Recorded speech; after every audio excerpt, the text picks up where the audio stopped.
Eu vou te mostrar nesse vídeo uma ferramenta didática muito legal. Ela foi lançada recentemente e eu consegui uma com exclusividade para mostrar aqui para minha turma aplicada. Eu não sei se você sabe, mas o surgimento de algumas plataformas, como o Arduino, por exemplo, provocou uma revolução em diversos sentidos. De lá para cá, o aprendizado de eletrônica e programação se tornaram bem mais acessíveis, tanto em níveis escolares básicos como avançados. E é por causa dessa popularidade que a cada dia surgem novos e melhores recursos didáticos, como é o caso desta nova placa aqui, a PicoED. E como a minha missão aqui é ajudar você em novas descobertas, eu vou apresentar alguns detalhes dessa placa que eu achei tão interessante. A promessa dela é ser compatível e talvez até melhor que algumas placas que eu já tenho mostrado aqui no canal. Mas o que será que todas essas placas têm de diferente?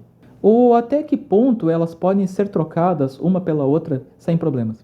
No caso aqui da Microbit e da PicoED, eu já noto que os contatos dela, essa parte de baixo, elas são compatíveis com a maioria dos produtos que eu uso para a placa Microbit. Será que vai ter mais alguma outra semelhança que é importante? Para responder essa pergunta, primeiramente eu vou comparar os aspectos físicos e detalhes de programação dessas placas aqui. E então, num segundo vídeo, eu vou me atentar mais nos passos de programação, os primeiros passos, né, para usar a PicoED. Assim, esse vídeo fica mais simples e também não fica tanta informação num único lugar. É por isso que é muito importante que você faça parte aqui da nossa turma aplicada, que não fique por fora do conteúdo e sim não fique sem matéria. É muito simples e gratuito, basta se inscrever aqui embaixo e acompanhar o meu trabalho. Ah, e mais adiante nesse vídeo eu vou falar de algumas coisas importantes que eu descobri sobre essa plaquinha enquanto eu estudava ela, mas por enquanto a gente vai começar pelo básico. Então, vem comigo! Começando pela PicoED, nós já notamos aqui na frente dois botões, botão A e botão B. Essa matriz de LEDs aqui de 7 por 17 LEDs. Esse layout aqui muito legal, arredondado nesses tons de azul com dourado, ficou bem bacana. E esse formato aqui ó, dos conectores, que é exatamente idêntico, né, à Microbit V2. Eu já adianto a vocês que uma diferença fundamental aqui na frente, além de não terem a mesma quantidade de LEDs na matriz, esse logo aqui, por enquanto, nessa versão não é touch. Aqui na Microbit ele é como se fosse um terceiro botão. Na parte de trás de ambas as placas, nós já conseguimos ver que diferencia já um pouco mais. Com relação à Microbit V2, nós temos as seguintes semelhanças. Nós temos aqui um buzzer, um botão de reset, nós temos aqui o conector para o pack de baterias, que é idêntico às usadas para Microbit, o mesmo tipo de conector. Até esse modelo aqui eu achei bem mais fácil de soltar o conector.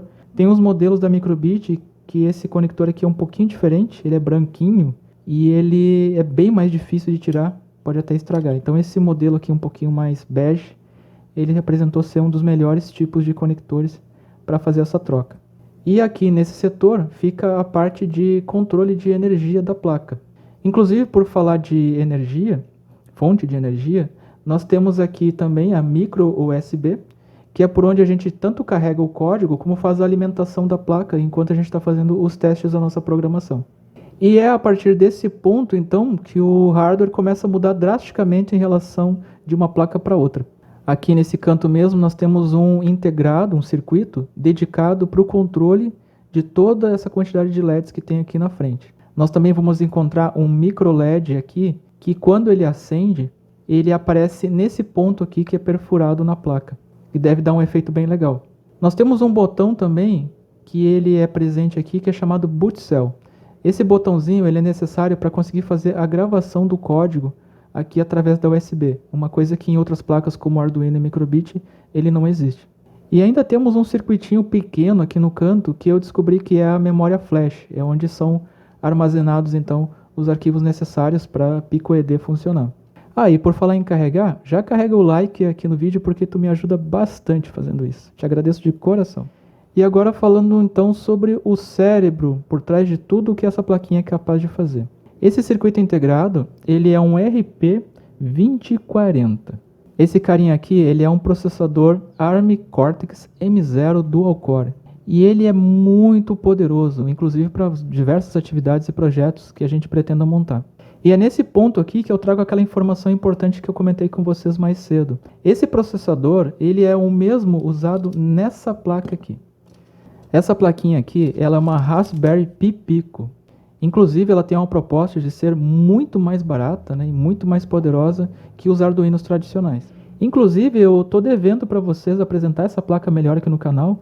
E se você já conhece ou tem uma dessas, me diz aqui nos comentários, pois eu quero preparar um material bem legal sobre ele. E foi justamente por isso que eu comecei a entender que, na verdade, a PicoED ela não é um clone da Microbit V2. Na verdade, essa placa didática ela pretende agregar o melhor desses dois mundos, né?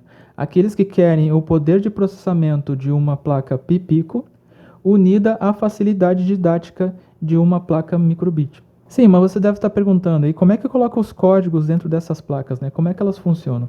Quem já conhece a Raspberry Pi Pico já deve saber que ela é programável em linguagem Python e também pode ser programada em linguagem C. Mas o mais comum é o pessoal usar MicroPython, CircuitPython e coisas desse tipo. Mas a boa notícia que provavelmente poucos sabem, por isso que esse canal aqui é tão legal, é que essa Pi Pico ela pode ser programada também em linguagem de blocos. Logo, a PicoED, que usa o mesmo processador, ela também pode ser programada em blocos, assim como a nossa amiga aqui, a Microbit.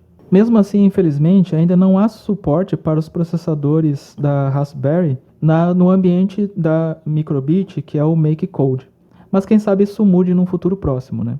Enquanto isso, nós podemos usar um outro aplicativo, que tanto ele pode ser baixado, como também usado diretamente no navegador, assim como o MakeCode, que é chamado Microblocks. Mas eu andei falando com os desenvolvedores da PicoED e eles já me adiantaram que estão em estrita parceria com o pessoal do Microblocks. Então é provável que além do que a gente já possa fazer hoje com esse sistema de programação, a gente possa também ainda vir outras coisas legais no futuro. Eu vou deixar os links dele para mais informações aqui na descrição desse vídeo e vou falar com mais detalhes sobre o Microblocks e também sobre um outro aplicativo chamado Tony no próximo vídeo. Inclusive nesse próximo vídeo, né, eu vou mostrar como é que dá os primeiros passos com a PicoED, mas não para por aí, pessoal. Um comparativo bom, ele, claro, não termina antes de falar sobre valores, onde comprar e mais alguns detalhes. Bem, todas as placas que eu estou mostrando aqui, elas são facilmente encontradas, tanto em lojas nacionais como importadas diretamente dos fabricantes ou de revendedores internacionais. No momento que eu estou gravando esse vídeo, por exemplo, um comparativo,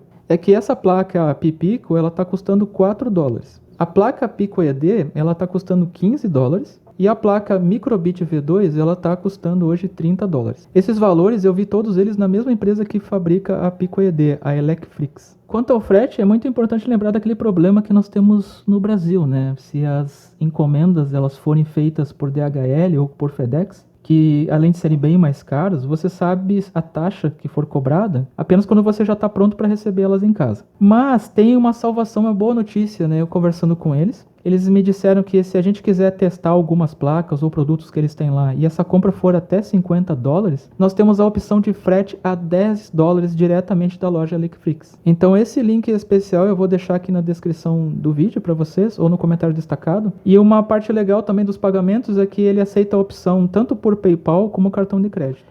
Lembrando que qualquer ajuda que vocês precisarem em relação a materiais, tanto os que eu apresento aqui como não apresentam, vocês podem ter acesso, não só aqui, mas nas minhas redes sociais, e falar diretamente comigo. Aqui não tem tempo ruim, tá? Podendo ajudar, eu ajudo. E antes de sair do vídeo, já vai ali dar uma olhada no meu perfil do canal e dar uma olhada em outros vídeos. Ou segue a sugestão desse vídeo que está aparecendo aqui na tela agora ao lado, tá? E eu te vejo então no próximo vídeo. Até lá!